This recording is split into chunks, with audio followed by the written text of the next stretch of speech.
for Research and Economic Tendencies at the Lahore School of Economics. Our presenters for this session are Dr. Hamna Ahmed, Associate Professor and Senior Research Fellow at the Lahore School of Economics, and Kate Wyburny from World Bank Gender Innovation Lab. Over to you, Dr. Ahmed. Thank you. I think I'm going to take this a couple of minutes because Hamna said I should do that, so I'm going to do it. That I just want to mention a bit about our center, and there's a lot of people here who have either worked with that, worked with us, or have had some connection with us, or have been engaged in some other way. But a lot of these international people really for the first time. And I just want to mention two things which are very special. One is that most of our work is on social issues, particularly with regards to women's participation in the labor force, political economy as far as our research, innovation, industry, and there's other areas. I think there are a few areas which have gone no longer, we are not doing anymore, but we used to do a lot of microfinance before and things like that. So our model is this, that we try to combine or get sort of collaboration between our researchers and international researchers. And this conference is one way of bringing them together so that people can come and meet with each other. And that's why you will notice that we focus our conference also on early career research, so that they can meet with our researchers and maybe form some kind of collaboration, understanding, and research. At the moment, we look primarily for funding research in Pakistan, but also I'm sure that there's a possibility, and there's that if there's a possibility of joint multi-country studies also, that would be very welcome. So I just wanted to mention that to you, and you're all very welcome, and I hope you have a very good stay. After that, over to you. Who's the first speaker? Over to you.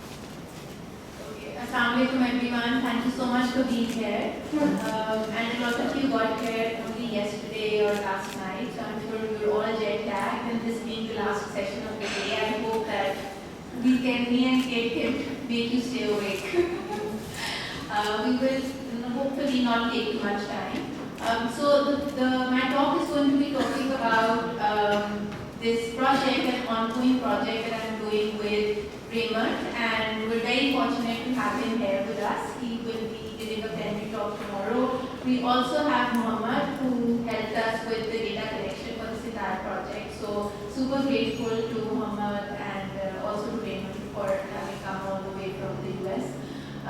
My other colleagues on this project are Dalila and Farzana. A quick roadmap of my talk is as follows, and the motivation of working in this area stems primarily from the fact that Pakistan has one of the lowest female labor force participation rates, not just in the world but also in South Asia. So a large portion of the work that women do is either in the informal sector, or it's home-based. So in that sense, it's either unrecognized, it's unpaid, and even if it's paid at a fraction of the formal sector employment rate. Now this leads to substantial productivity losses, according to some estimates, which they estimate this to be as high as 30% of GDP.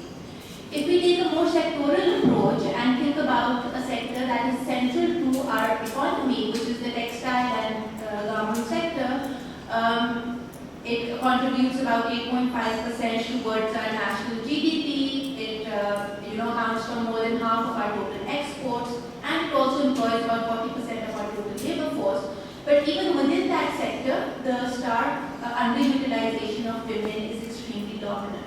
And this becomes even more apparent when we compare us with other major government-producing countries like Bangladesh or Indonesia or Sri Lanka, where women are the dominant labor force in these sectors.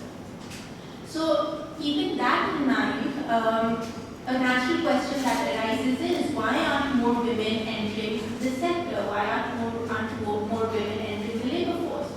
And there's a large body of work that goes out to show that restrictive gender norms are part of the reason, along with economic incentives, but the fact that there are these restrictive cultural, social, and gender norms that kind of restrict labor supply decisions amongst women in these countries.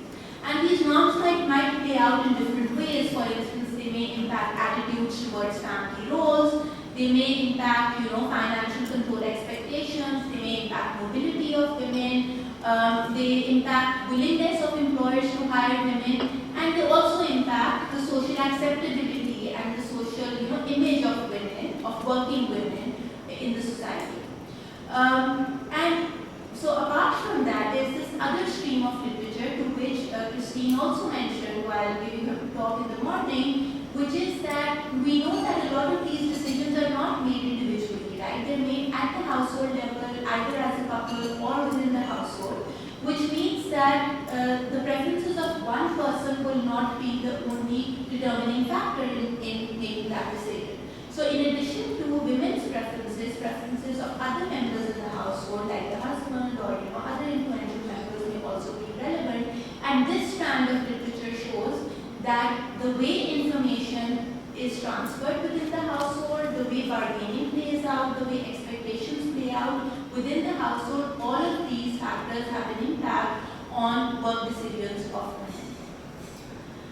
So in this backdrop, what does our study try to do? Well, we try to focus on two main research questions. The first is to understand to what extent or what is the role of intra-household information asymmetries in impacting women's work decisions outside, particularly their decision to work outside the home. And two, we want to understand whether economic incentives and career growth prospects can improve or can change perceptions regarding formal sector factory-based work. So those are our two key objectives that we went in to try and investigate. Our setting is about 300 home-based workers who are working for the government sector in urban Lahore. And a quick snapshot of our findings is as follows. We find that men, while thinking about work decisions for their women, are highly responsive to both economic incentives, to higher wage offers, as well as to career growth prospects. So they're more likely to choose factory-based work for their women in response to these incentives. On the contrary, what do we find? We find that women do not exhibit any such responsiveness. So their behavior does not change despite offering, higher wage or offering them, a possibility of being promoted to senior levels. And what this also shows is that there's this massive misbelief gap. There's a belief gap between the spouses, between the husband and the wife, and we think that this could be one of the factors, one of the reasons that is restricting labor supply and in particular transition of these home-based workers into formal factory work. In terms of the experimental design, so we carried out a household level randomized choice experiment which had two tasks, in which the first task entailed providing respondents with a pair of hypothetical job offers, where the first job offer was a home-based work along with constant characteristics, non-wage characteristics, whereas the second job offer entailed randomized wage levels. So we randomized wages at 3 different levels, low, medium or high. So that was the first task, and then in the second task we introduced a third dimension, which was career progression. So in addition to the randomized wage offers, we also included the possibility of providing information to the respondent about being promoted either to a senior role, to a senior grade in their work, or to a supervisory role. So overall, those are the two main tasks that we undertake with each respondent, the respondents being the home-based workers, the female home-based workers along with their spouses. So in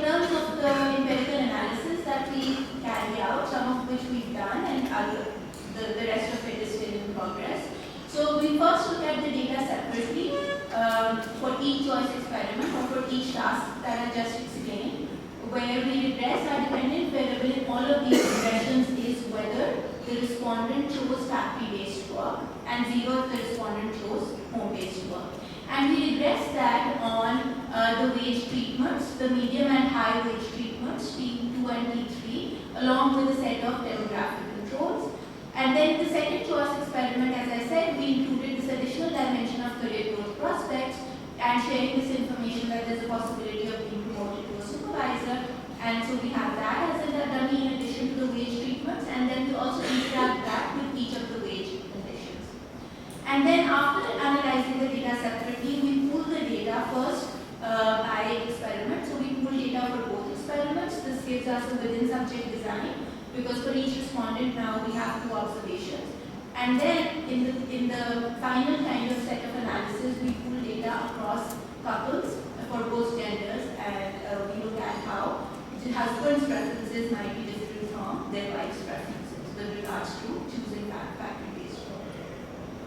Our key outcomes of interest are wife's own preferences, husband's preferences about their wife's work, wife's guesses about what they think their husbands will choose, and husband's guesses about what they think their wives will choose. So those are our 4 sets of outcomes that we study. Before I move on to the empirical results, just a quick overview of what kind of a sample we're working with. So on the left-hand side, you will see a kind of home-based worker. So these are the characteristics of the 300 home-based workers that we work with in this study. And then on the right, you see the characteristics of a simultaneous study that we are also doing with factory-based workers. And this is just to give you a comparison of the demographic profile of home-based workers and how it's different from factory-based workers. And again, both of these are from Lahore. On average, home-based workers tend to marry younger, at a much younger age, 19 to 20. They have much larger families, about 4 children per couple. Most of them have never worked outside the home. 96% of them have never worked outside the home. They earn a very, very small proportion in compared to what similar women in a factory would earn. So just to put this in context, a typical home-based worker in this sample earns less than $10 a month. And compare this with a factory worker who earns about $300 a month. So about 10 times. So the difference in earnings is about 10 times lower for a home-based worker, even though they're doing similar work. So coming to the final kind of set of results. So I've tried to kind of think about the key takeaways that we learned from this project so far. The first is that men exhibit a very strong response to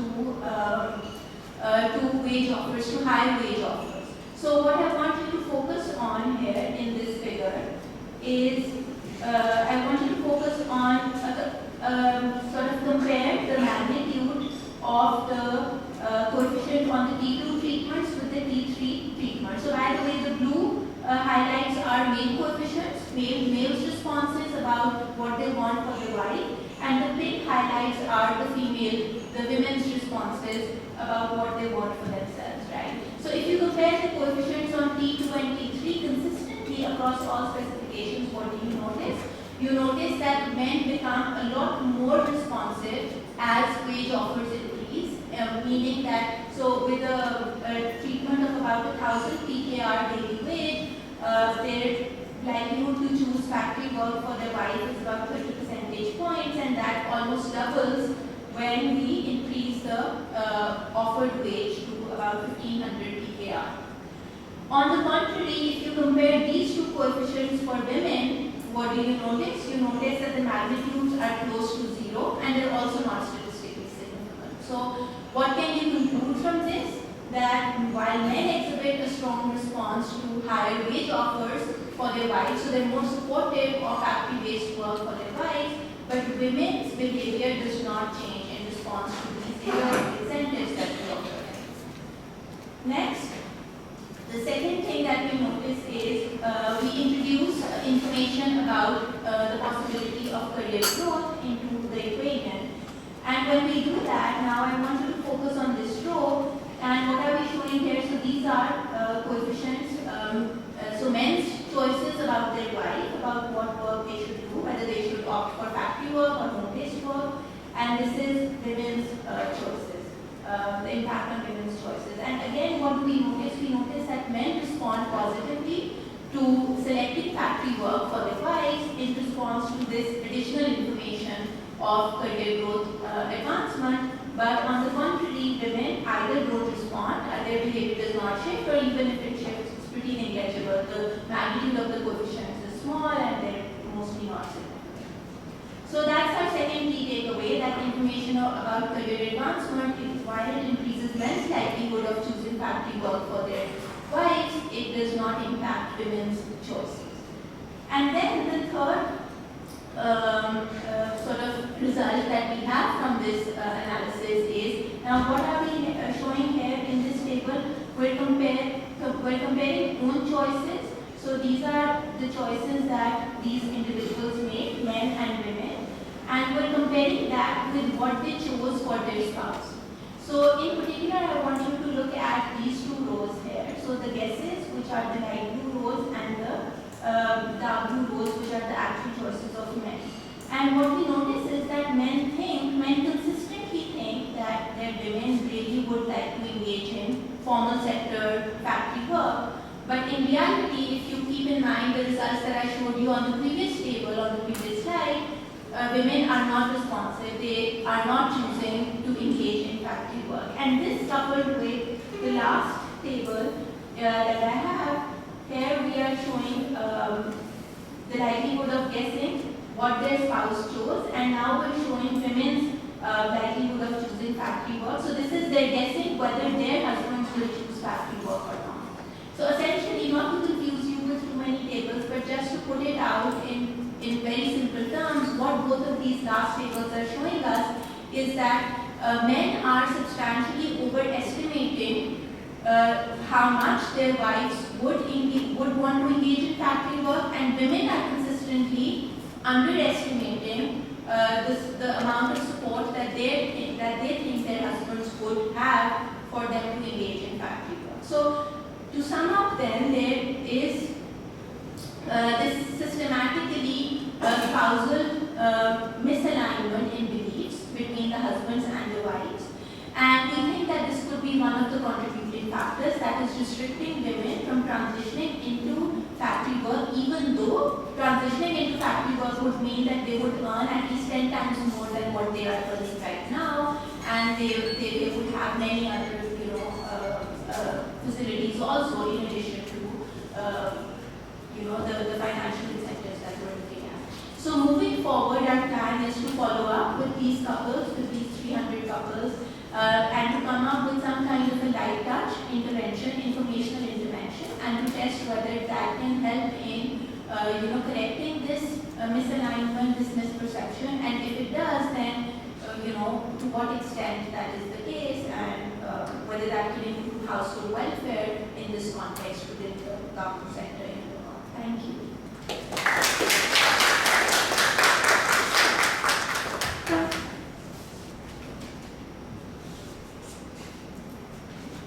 Thank you so much. This is a really exciting project, and it's always really beautifully presented. And I have to say that it's really just to summarize, this project using the lab and field, what I work in the lab and field or lab and household experiment with women who are currently working inside the home, so we kind of hold constant the same whether they want to work at all or not, or to understand interspousal preferences and whether those are misperceived between the spouses over women's work outside the home. One way looking at this paper could be a little bit like an analog to the Saudi Bushman et al. Paper that probably a lot of you guys know, which is also referenced in the paper itself, but unpacking the misperceptions between the husband and wife as opposed to between men and each other, so men's perceptions and women's beliefs. It's a really exciting project. It's really nice to talk through the experiment, and I'm really happy to be able to share feedback at a stage where you guys are planning the next thing to the field work as opposed to after all of it is completed and it's too late for take any of my suggestions. picture comments and then a bunch of minor things that we'll probably run out of time for. So big picture comment one. I don't know if you guys have absorbed how big these coefficients are. The husband and wife's preferences are completely different over the wife's work. We're never asking about what the husband wants to do. We're only asking about what the wife wants to do. And the husband and wife say totally different things, but not in the direction that you might expect. Women never want to work outside, and the husbands respond in the direction that you would expect to a higher wage offer and a prospect of career progression. And the wives have no idea what their husband's beliefs are whatsoever, and vice versa. All these findings are really big. So they were so big that I felt a little nervous, and I think it would be nice to, and maybe this is already kind of, I know that the analysis is ongoing. If there's anything that can be done to do some understanding checks, I think that would be reassuring. So just to give you an idea of magnitude, 85% of the men prefer a 1,500 rupee factory job to a 500 rupee work from home for their wives, but only 3% of the women do. That's a really big difference. So it would just be, just in case, it would just be nice to kind of make sure, do something to make sure that the men understood that we're asking about their wives. I haven't seen the script, so maybe it's abundantly clear already, but I've run enough information experiments in my time to know that often people don't understand what are the things that I think are going to be really clear in the experiment. So it would just be reassuring to see something of that, some things of that sort to make sure that we're really sure that they're on the same page. Sorry, this got cut off a little bit, but I'll just. So the second big picture comment is about social desirability bias. I think only the second order beliefs about the spouse's beliefs are incentivized, and the other decisions are hypothetical. And so I would worry a little bit about differential social desirability bias between men and women respondents. So, for example, maybe the women are worried that others in their household are going to overhear their answers, and so they don't want to express, I want to work outside the home because they're concerned about backlash from husband, from mother-in-law, that kind of thing. But men don't have to worry about that sort of backlash, and they see the enumerators as, oh, these are outsiders. Maybe they're from an NGO. Maybe we're going to get something if we give the right kind of answers. This is just totally speculative, right? But it gives you an idea of the kinds of reasons you might possibly think that differential desirability bias by gender could be possible.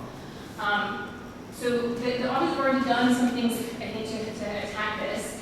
One is that they have this outcome of agreeing to be contacted in the future, which is already incorporated in the analysis that I think wasn't as big a feature in the presentation. But I would still be a bit worried that doing that kind of saying, yes, you can call me if you want to, can feel a bit like cheap talk.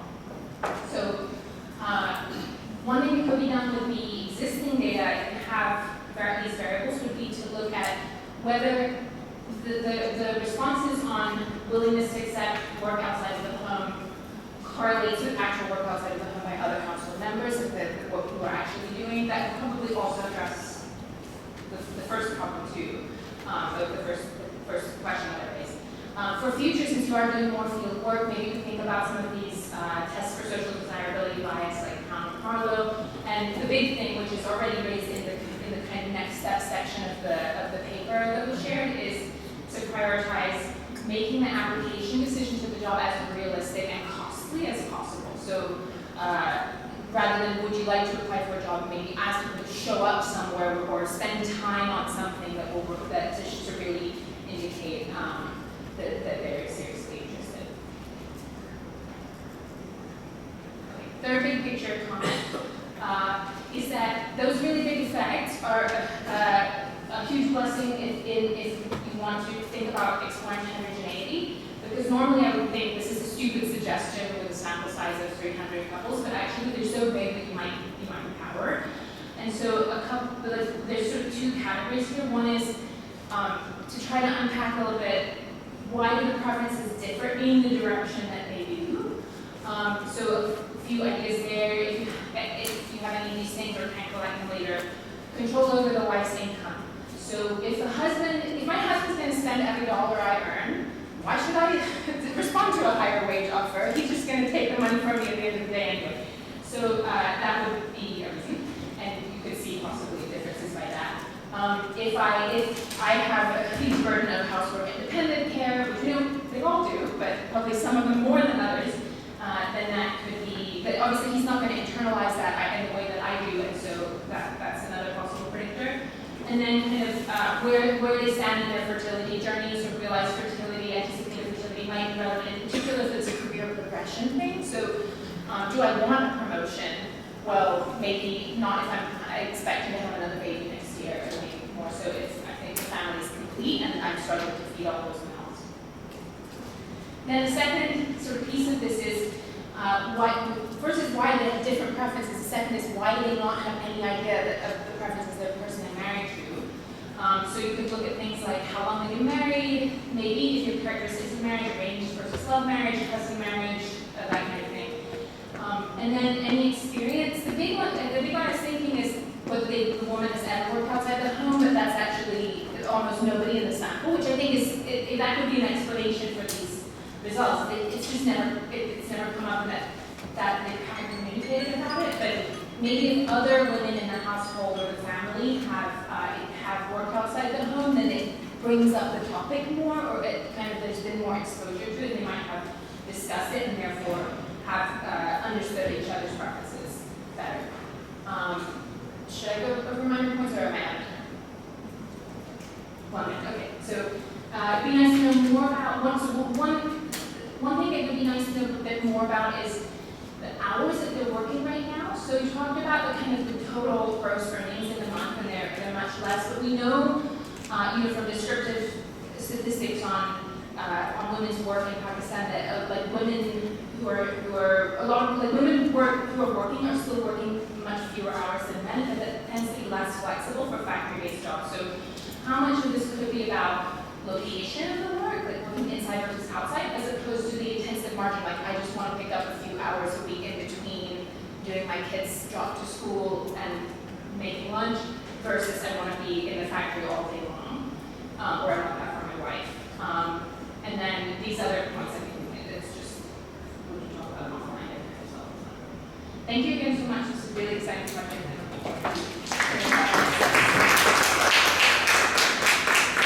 And I think it's me now. I think you will continue with your. Should I keep going or do you do it? So,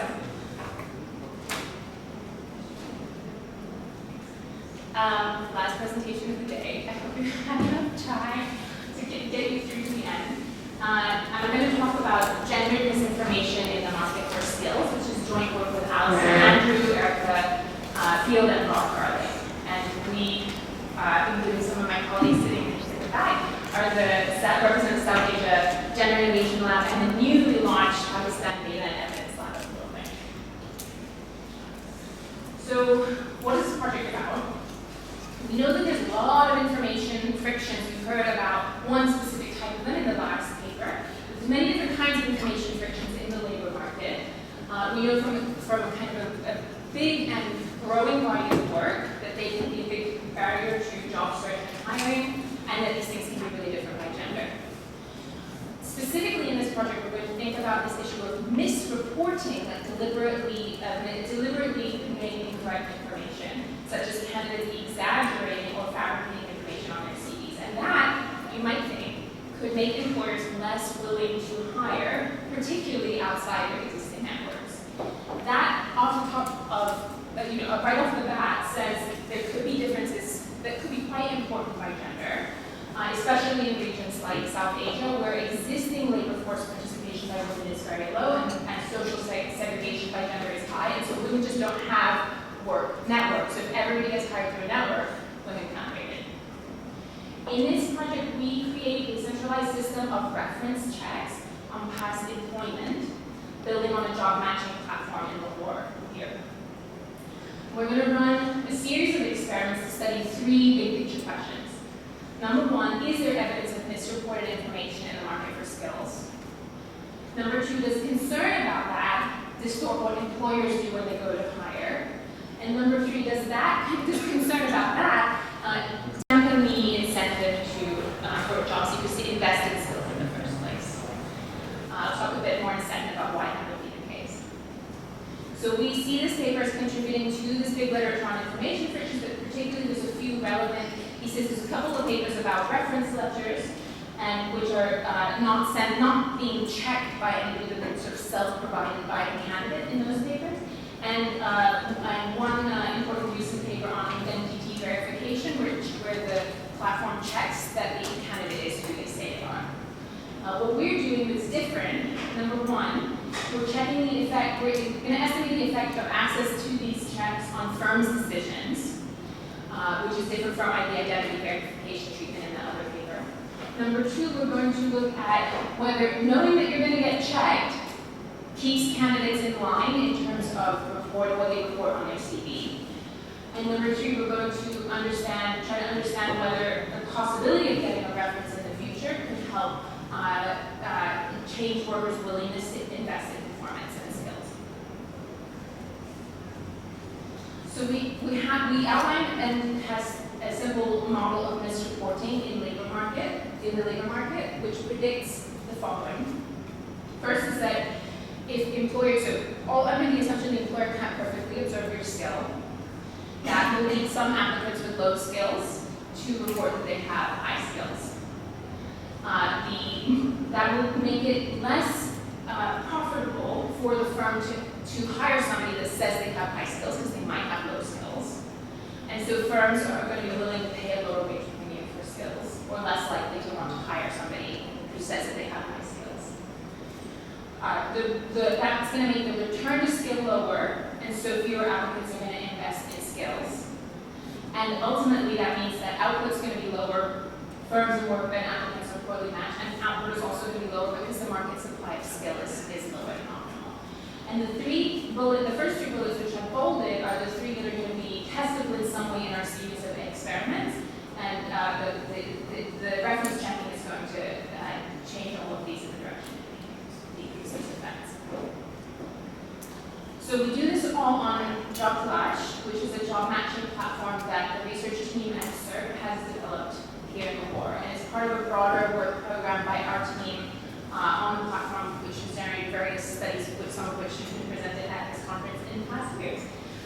In this particular series of experiments, we're going to be working with about 400 real employers and about 2,500 real job seekers and about 900 real in-person on-site jobs. And this is going to focus in this study, unlike some of the others, on the high-ed labor market, so 10th grade plus or metric plus for the studies.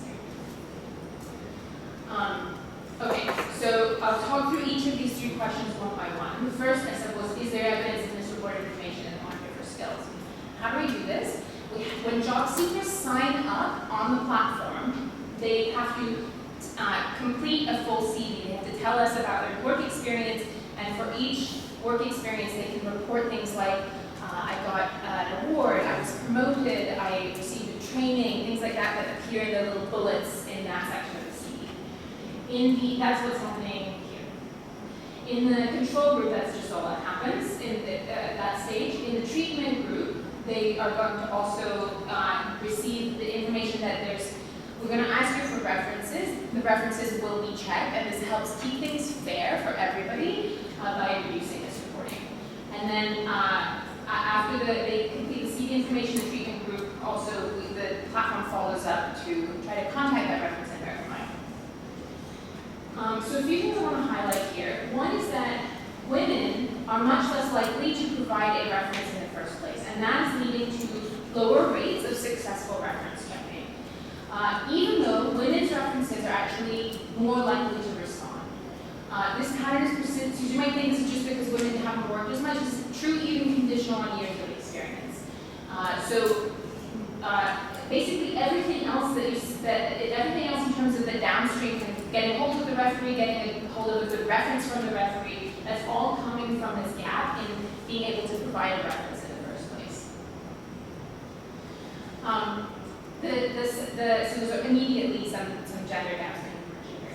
The second finding here I want to highlight is that informing the job seeker that there is going to be a reference check reduces the qualifications reported on the CV. This difference is smaller for women. The male-female difference here is not precisely estimated. This is indirect evidence consistent with an answer of yes to my question: is there evidence of misreporting in the labor market? There could be other possible reasons that the threat of a reference check reduces reported achievements. So one thing that might be coming to mind is maybe people just don't want, they have these achievements, but they're kind of scared that, oh, what if my supervisor says something different about what I did than what I would like to report, and they're kind of just nervous about reporting their true achievements. That is possible, and we're doing some more work in the follow-up experiments to try to unpack that. But in that case, you might expect a larger difference for women because women are the ones who we see have difficulty getting references. The third finding I want to highlight here is that requesting a reference discourages applications, but only from men, not from women. So once we've said, oh, we're going to ask you for a reference and check that reference, then in the subsequent application opportunities on the platform, we see the frequency of application dropping for men. Okay, so that's question one. Question two, does concern about misreported information distort the employer's hiring behavior? So for this, we have two experiments. One is a hypothetical CD experiment, which is incentivized for the employers. And the third is a field experiment, which I'm not going to present results from today, but I'll just briefly explain what we're doing. So in experiment 2, well, actually both 2 and 3, we have something that looks like this. So 2 CDs. Here you can see kind of example of 2 CDs. In this case, they're hypothetical candidates. And they are similar in terms of many respects. They graduated from college in the same year, and they're working kind of the same industry. There's a couple of key differences here between these two. One that should jump out right away, right at the bottom of the CD, is that both of them have been asked to provide a reference, and in one case, the candidate declined to provide a reference, and that's written in kind of clearly in red font. In the other case, the candidate did provide a reference. We called the reference, and they said that yes, I was this person's supervisor, and the job description matched, and the duties that they said they had matched. This is how it looks. So that's the first difference between these 2 CDs. The second difference between these 2 CDs in the hypothetical experiment is that aside from the reference piece, one of these CDs is objectively stronger than the other. So you can see here that you can't see all of the details, but you can see here that this person on the right has a lot more bullets in there, which does not necessarily mean that it's better. But if I zoom in, I would show you that the person on the right has received awards for performance. They've met their targets. They've submitted things on time. Whereas the person on the left has much more basic achievements that they've highlighted. So what are we trying to test in this hypothetical experiment? We want to know whether clearly, if there's no reference at play here, the person on the right looks like a stronger candidate. What we want to know is, does providing the reference, the successfully checked reference, tip it in favor of the weaker candidate, the disadvantaged CD in this pair?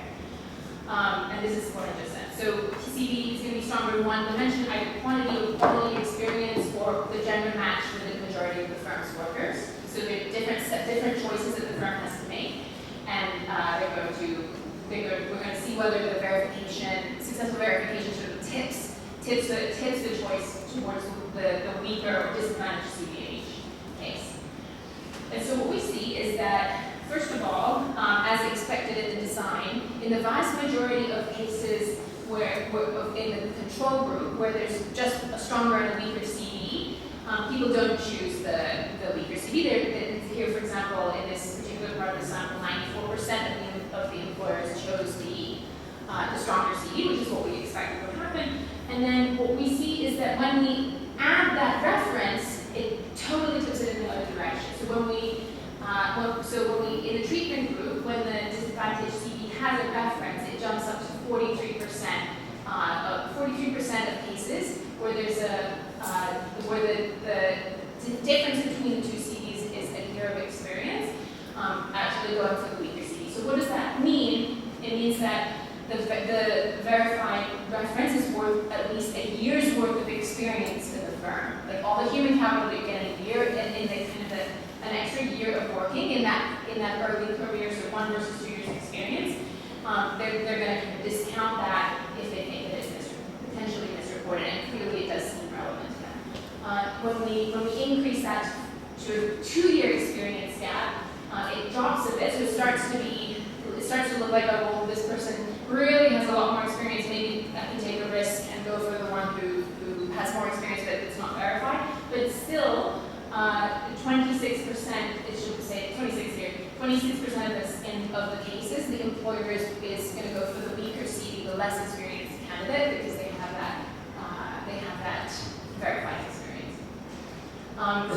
The same thing is the case for quality as well as quantity of experience. But one thing that really emerges across a number of these sorts of comparisons is that the gap is going to be less for women. So that's consistent with the idea that employers have a prior, but women are less likely to misreport. And it's the same thing for less and more experience and for higher or quality of CDs. Okay. In experiment 3, we're going to do a very similar thing, but instead of with hypothetical CDs, we do it with the real CDs of job seekers who are participating in applications on the platform, and there we can look to see whether firms out in real life invite candidates for an interview. This part is work in progress, and we'll be sharing results from that hopefully soon. And then finally, question 3 was, the fact now that I kind of proved to you that I have skills, does that make it discouraging for me to even invest in those skills in the first place? Why should I go and take a training if Joe Schmo over here could just print out a fake certificate from that same training and get the same result? So to understand this, we are now recruiting job seekers to complete a short-term online data entry and cleaning job. In the treatment group, they're going to receive information as a prospect of a reference letter up front. So the idea is that if you get the reference letter offered, then it's going to prove that you actually did the work with the quality that you did. We're going to test whether this offer of a reference letter increases effort in terms of time on task and opportunities to go back and check to make sure that what you did was correct. Investment in skills by taking the time to go through and complete the trainings to do the work correctly, and overall performance, which can be a result of both of those two channels. This is also work in progress, and next year we could share some of the results on it. So just to kind of summarize where we stand today, I think we see evidence that's consistent with the idea of misreported information in the market for skills. So announcing a reference check reduces the qualifications people report and reduces applications, which is consistent with the possibility of misreported information, and effective differential for women consistent with lower ex-ante misreporting. Women are, but as a caveat, women are less likely to provide references being conditional on experience, and that is suggestive of we're doing more kind of qualitative work to unpack this piece a little bit more, but like a natural explanation that can come to mind is that there's a lot of social frictions between related to kind of contacting a former supervisor who may likely be male and asking him for a reference. It could be that there's better rapport between males and their supervisors, or that there's more concern about potential harassment, these kinds of things. They just don't stay in touch because it's not socially sanctioned, and so there may be a need for additional help from women to sort of signal their skills effectively given this segregation. The second question was whether it was concerned about this misreported information distorts firm hiring behavior, and we do see that firms strongly prefer verified candidates even when they're quite substantially weaker in objective measures that are self-reported, which is consistent with large and costly distortions in hiring behavior by employers. The impact is larger for males, suggesting that the employers have a prior that males are more likely to misreport. I think this last one is a slide I hadn't cut for length, but we should say also that the verification can also help to close the gap between men and women when the disadvantage of the CD is just the fact of gender matching. And then finally, we hypothesized that being unable to signal the skills, the signal one's skills reduces the incentive to invest in them. This part is work in progress, and looking forward to sharing results at a later date. So we really appreciate funding for this set of experiments from a number of generous supporters, and also for the broader Job Flush program for being longer list, and fantastic team that makes all of this happen, including Eamon, who's sitting in the back. And you should all make wishes of that as a researcher, but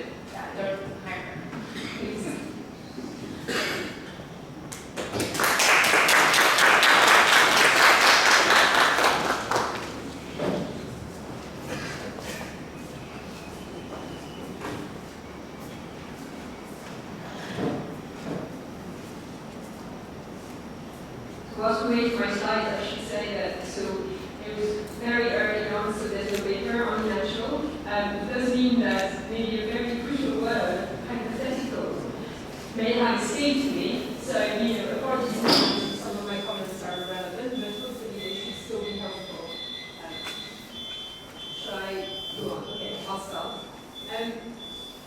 So what is fantastic about this experiment first? So it answers a really important open questions. So employers are more than ready to share the information that is provided by the candidates, which is especially detrimental to those who, are less able to demonstrate the skills they have, as clearly explained by Kate. But is there actually misreported information in the market for skills? That's an answer. That's a question that is answered in research. Do these concerns about truthful reporting actually impact hiring decisions? That's also a question that is answered in this research. And does the concern of not being able to convincingly inform future employers of one's skill disincentivize investment in skill, presumably especially for those who are less able to demonstrate their skills? And that's also a question that will be answered by research, although it's not yet. And I also, as I was telling Kate at the break, I also have impact envy. This is a great collaboration, just really exceptional. And so, I have a couple of sort of high-level comments and then a couple of smaller ones. But I think my first question is, how much do actual references reduce frictions? So the ideal experiment would be to inform employers of full objective information about the applicant's skills. But in practice, what you can do really is ask for a previous employer's reference. And why is that different? So if you look at the different issues, so for instance about the evaluation of teachers and including the evaluation of economics professors, as well as the reference letters that PhD advisors write about the PhD students when they go on the market. We know from recent research that evaluations are biased. So using actual references may complicate the interpretation. So for instance, you may think that, well, first, the references that are written may or may not be biased. Secondly, disadvantaged groups may or not anticipate that the references will be unfair to them. And employers who consume the references, again, may or may not internalize all this. So, should we then really expect references to reduce gender gaps? So this is, understandably, an important part of the policy motivation for this research. But I would say that I don't think that's obvious because of what I just said, and specifically, biased references may actually reinforce stereotypes and discrimination. So if employers who are consuming the references do not internalize that there might be a bias, then when they see the reference, say, about a man and about a woman, they may not, adjust them for potential bias or anything. So it may actually reinforce discrimination. And individuals may also anticipate this to be the case, leading to a reduction in participation for women and other categories at risk of discrimination. So I find it reassuring to see that so far there's no evidence of increased female bias in applications or interviews. But I would say that biased references, as I've just explained, may explain why there is no decrease either. It might just be lack of power or other reasons, but I think that's a candidate. So here are some suggestions to address this. So first, I don't know if that's possible, but could you collect data on expectations, on the anticipated fairness of references by applicants, and compare that to female applicants in particular? Expectations on anticipated fairness of references by employers. And again, ideally, on anticipated selection of applicants, with or without a reference system. And then what would be fantastic is if you could also objectively rate the letters, and then actually assess the fairness of references and check whether expectations are correct or not. So I should say that I don't think that what I've said so far negatively impacts on the value of this research at all. I think it's just a case of how to present it, maybe. So Personally, I would expect that the impact of actual references on gender inequality is ambiguous. And what's great is that the research is actually able to tell us, whether or not it affects applications and interviews. Okay. So that's where I didn't realize that these were, hypothetical cities. But so there is an experiment. There's two experiments. Okay, so now there might be a difference between two experiments that I hadn't foreseen. So let's maybe focus on the experiment where firms are asked to rate two CVs, where one of them has a reference and the other one doesn't, basically. And so I had a question which was that for the CV that does not have a reference, what I expected to see, if you like, would be just an empty box here. What you do see is a box that says the candidate did not provide a reference. So I guess my point is that is the control no information, or is the control almost a negative signal? So I think that would be interesting. The second, okay, so I have another, and then here are some other comments and suggestions. So will you be able to observe impacts on actual job offers or accepted jobs? That would be amazing. Will you be able to code the content of the references? So that's where my misunderstanding here may or may not make my comment irrelevant. But if you look at the way the reference is presented, I think it's great because basically it's just asking for different things that are written in the candidate's CV, whether or not it was confirmed by the employer. So if you had that for actual references, then it seems that it would be very easy to code, and you could look at, for instance, just how often, in a way, how binding these references are. How often do employers tick no, whether it differs by men and women, and you could even tweak things so that you can even have another experiment where you test whether candidates sort of selectively choose to disclose references or not. Okay, so then I think this would be. So I don't know, maybe, okay, so if in the hypothetical CVs, sometimes you tick no, then it would be interesting to see whether we can randomize that maybe in another lot of hypothetical CVs to see what is the cost, basically, of a contradiction by previous employer. And does that vary by gender? And then, probably for another paper, maybe you could, so here, what's randomized is whether there is a reference or not. But maybe you could randomize, whether the reference is compulsory or whether you can opt out. Rather, what you can randomize, whether you can opt out, to test whether applicants select based on expected positive references, okay? And also whether employers internalize this. So just, in conclusion, I think that's really exciting work, and I look forward to seeing that. Thank you.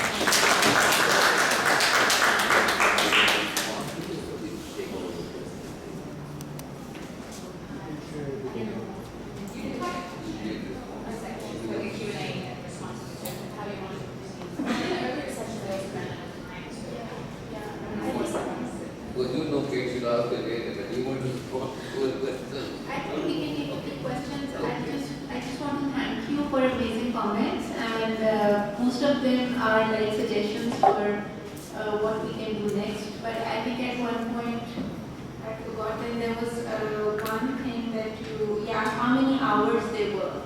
So I think that part we have current information. I've looked at that. That's about 4 to 5 hours. So they're not working full time. They're working about 4 to 5 hours and about 3 to 4 days a week.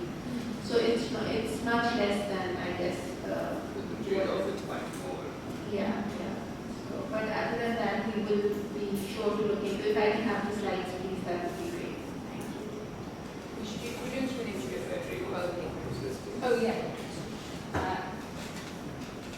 Thank you so much for really fantastic suggestions and speakers. I think most of what you suggested in the first section we can definitely do, and we can start to do some qualitative work in some of those directions. I think I didn't explain experiments 2 and 3 clearly, I'm sorry, it wasn't very clear in the write-up, but the control group does have a blank box. And the treatment group, it gets a pair that has one that checks out and one that says it candidate declined. And the reason that we do it that way as opposed to doing variation in yes, no, like yes, it matched on employers on one thing and not on another, is because that's actually what matches the data in the field experiment. So essentially, people, if they don't think that they're going to get a reference to check out, they just don't provide a reference at all, or the reference declines to participate. And I think that's probably that's probably true in a lot of, like in equilibrium, a lot of these kinds of markets, is that, you know, because people don't want to maybe go, like there's no, we require the candidate to cooperate to share a reference, obviously, and so it's not, if they know that they kind of set the office on fire on their last day or whatever, then they're not going to provide that information and so forth. So yeah, so I think we need to clear up the one that I presented results today is hypothetical. We are also doing it in the field, but just have results too much in progress to but thank you so much. What Christy was saying. Okay. I think I got like, do you ever think of including and do an university application that your reference will be available to the first year reviewing for them to look at it? So I don't know if you have that in your thing, but that might reduce the discomfort that women have in providing the reference to things that so that might be interesting thing to think about. And with regards to what you were saying earlier, I think that maybe you want to find out what do the husbands think that women are actually working at home, how many hours of that, so are their perceptions right or wrong? So they might well be that they're having a good time at home and say, well, let's send them off to work. But so I think there may be some need to correct husbands' belief of what women do if they're not going out to work. So I just say that. But anyway, we have about 10-15 minutes to take questions. So please, we will go just in order their hands were raised. So, yeah, Mary. Can you hear me? Yeah. Echoing Kate's thoughts, it's a very exciting project, Huna. I do worry, as Kate said, about correcting beliefs, but we don't understand why these beliefs are very different. And so, building on what I think Dr. Navid was hinting at, it would be very helpful to also collect information on what the beliefs of the women are about how much support with household work and childcare they would get. But not just that, but disapproval of their extended, like if they're not in a nuclear family, will the mother-in-law move or not? Because I think a lot of the difference in women wanting to work versus men being okay with them going out comes from all these monetary work that women do, and men may not be taking them into account. So is there a gap in beliefs about that as well? Likely the men are not even thinking about it, but is that what's stopping women from wanting to step out? And even if you correct their beliefs about your partner, your husband will really support you going out and working in a factory, the woman's like suddenly thinking, I don't care because I'm just going to do the bulk of the housework and my money is going to control all of my money. I don't want to work. So I think that's really important to figure out and think about, target before going in, telling them, trying to correct their beliefs about husband supporting them.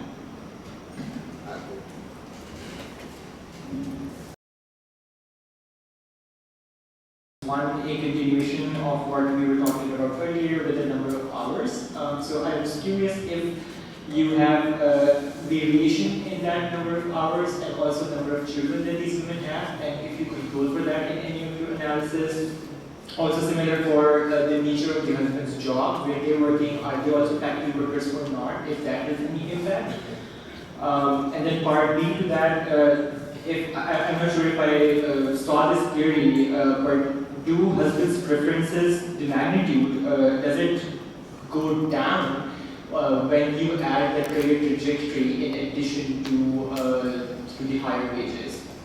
And then the second question is if you have any sort of qualitative data on the reasons for why they chose, in both cases, for both spouses, the men or the women. Okay, are there anybody else? Any more questions? Yes. Well, you turned it off. First you turned it on. Yes, so I have lots, to talk about, on the first paper because it's very, very interesting what I'm doing and I'm really excited about it. I did have a couple of thoughts. So the first one was, what do you think is the difference in treatment between the carrier prospects one and the paid one? Because, so if I look correctly, the interaction between T3, so the maximum pay, and the carrier prospect treatment, basically kind of cancelled out the effect of T3 for men. And I was wondering to what extent men are just, or maybe women as well, but men certainly are just translating into more money at some point, just not right now. So anyway, maybe it would be interesting to get some either qualitative insights or just breaking down what you think is the difference between the two. And then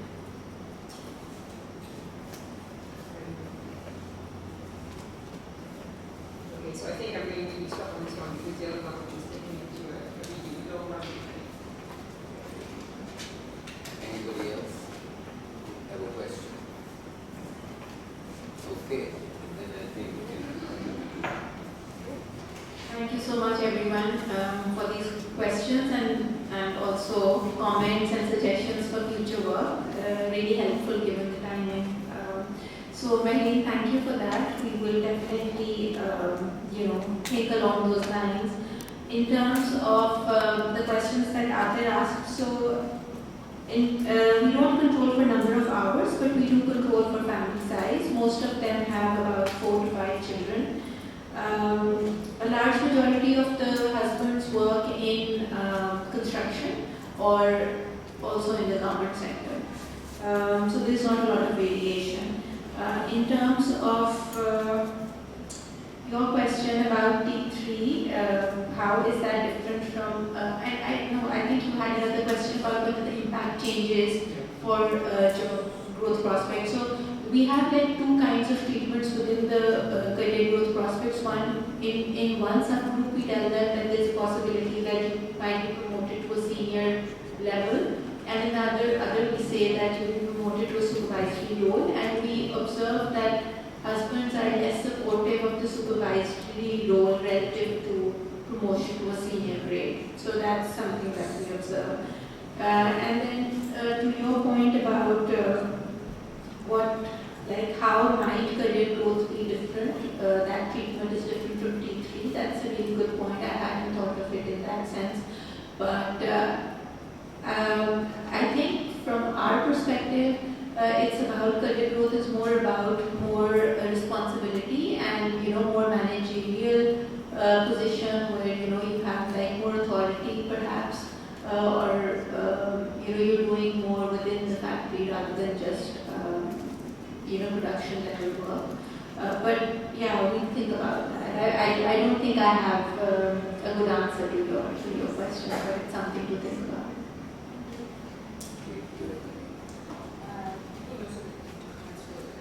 But I think to your point about whether we don't in the current design so the referee is one that will just give us information to the prospective future employers. But I think that's a really interesting idea. We consider playing around with that aspect of it and try to unpack. And I think there's multiple possible reasons why women might not be able to or willing to or comfortable with sharing the contact of a referee, and that's definitely one of them. If there have been negative interactions in the past employment along the lines of harassment, then that's something that could be unpacked by that. So I think that's something that we'll look into.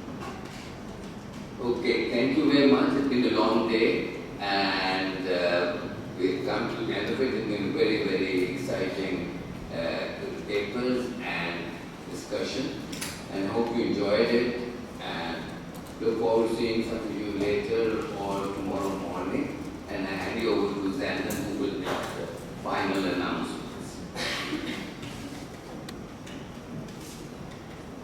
And this brings us to the end of today's sessions. Thank you all for your active participation and engagement throughout the day. I would like to request all the speakers to please get together downstairs so that we can have a group photo. And thank you. Have a pleasant evening.